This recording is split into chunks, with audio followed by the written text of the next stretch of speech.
అవునే గంగా, ఎప్పుడు పెళ్లి గురించి మాట్లాడినా నేను అసలు పెళ్ళే చేసుకోను అనేదానివి, ఇప్పుడు ముందు నువ్వే చేసుకుంటున్నావు. ఇలా పెళ్లి వద్దు వద్దు అన్న వాళ్ళే త్వరగా పెళ్లి చేసుకుంటారే. ఆ మాటలన్నీ పై పైకే. అంతేలే, పెళ్ళంటే ఎవరికి ఆరాటం ఉండదు చెప్పు. నేను ఈ పెళ్లి మా అమ్మ కోసం చేసుకుంటున్నా.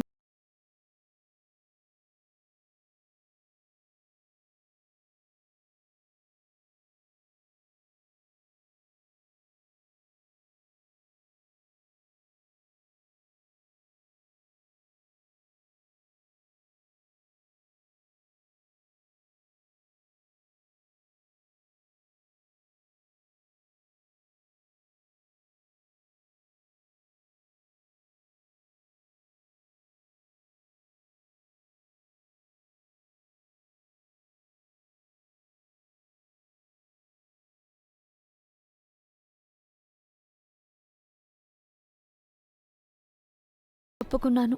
అంటే నువ్వు కేవలం మీ అమ్మ కోసం మాత్రమే ఈ పెళ్లి చేసుకుంటున్నావా? నీ ఇష్టంతో కాదా? అలా అని కాదే, ఎప్పటికైనా ఎవరో ఒకరిని పెళ్లి చేసుకోవాలి కదా.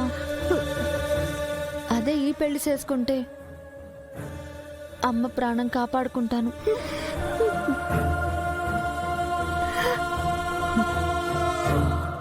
అమ్మా అమ్మా అమ్మా అమ్మా, ఈ అమ్మ మీద పిచ్చి ప్రేమతో నీ జీవితం కట్టాల పాలు చేసుకుంటున్నావేమోనని భయంగా ఉందే గంగా. అది కాదమ్మా.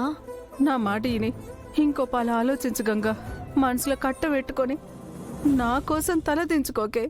నాకెందుకో ఇది మంచిది కాదు అనిపిస్తోంది.